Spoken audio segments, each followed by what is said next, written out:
Hey y'all, welcome back to my channel. My name is Heather and today I'm going to talk to you about yet another career transition that I've decided to make. Before I get into that, I do want to give you a quick heads up. You may have noticed that I changed the channel name to Heather Made Home. Gotta see things, see new places and brand new things. Gotta go places and do things, maybe to forget. I'm hoping to focus my channel more on mastering the art of homemaking, and the new channel name represents that for me. And I'm hoping that if you keep watching, in a few minutes it'll make sense to you too. If you didn't know that the channel name had changed, welcome to Heather Made Home.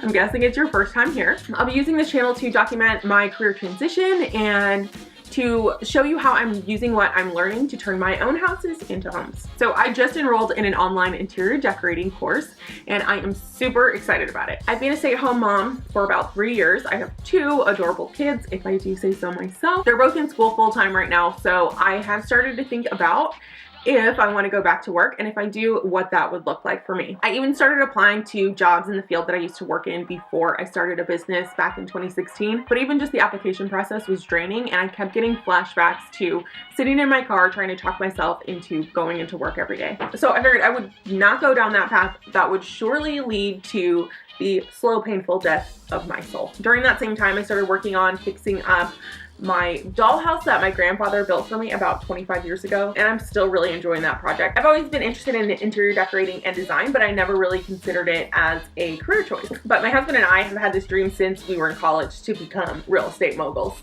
I remember having so much fun with him making my apartment, my very first apartment, into a home. Even at that time, he was working as a real estate agent. And every time we've moved, we've really just enjoyed the process of making our house or apartment into a home for us. And I absolutely love being a homemaker, and that was part of my hang up about getting a legit 9-to-5 job again. But this time around, as I consider my career options, I want to learn from my past experiences. I really thrive in an environment where I can be creative and also have some autonomy. I've loved HGTV since I can remember. I always helped my mom when she was decorating our house.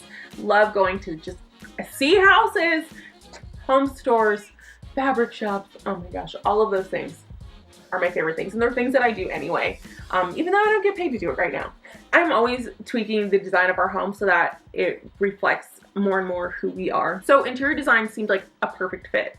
I started doing a ton of research on the field of interior design and what it would take to get into it. I literally spent months researching this, you guys, because I wanted to be sure that this was something that I could really love doing for a living. Did you know that interior designers are different than interior decorators / stylists?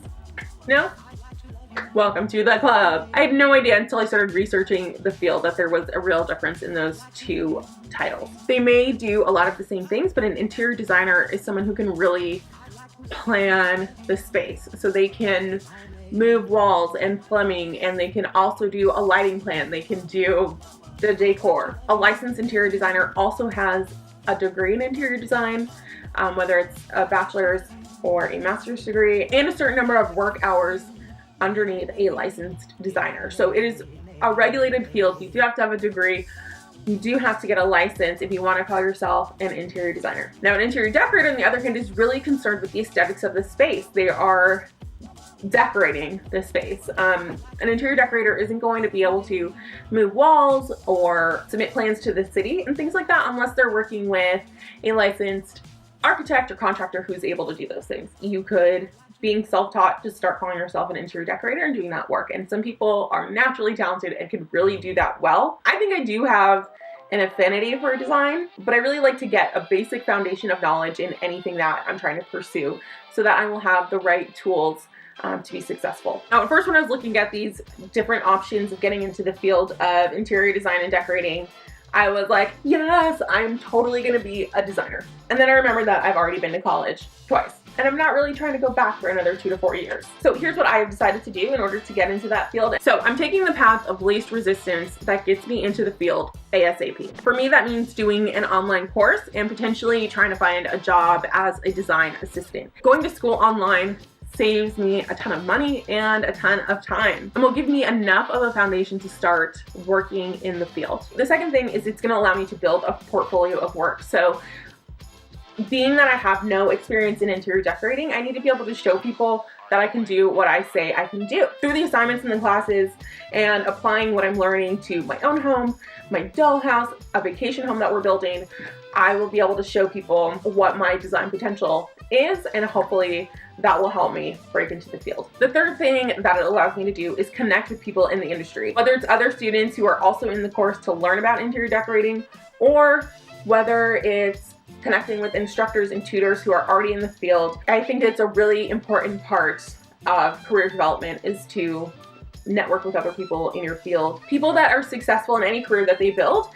are also people who tend to build relationships within the industry. This will also give me insight into what an actual designer does, being able to talk to real people who are already working in the industry. So going forward, you can expect more interior decorating content from me as I go through this course. I will be using what I learned to improve the design of my own home, a vacation home that I'm building, and also the dollhouse renovation that I'm working on. And I'll still be bringing you content about general homemaking and #momlife. I am so looking forward to seeing where this path leads me, and I hope that you'll come along for the ride. Let me know in the comments below if you are a stay-at-home mom who has transitioned back to work, and let me know what you are most excited about hearing from me in the future. Is it about interior decorating in general? Do you want to see the dollhouse reno? Do you want to know more about the vacation house? Or just general homemaking? Whatever it is, let me know. Don't forget to like this video and subscribe so you can see what I've got coming up for you. I will catch you in the next video. In the meantime, keep it real.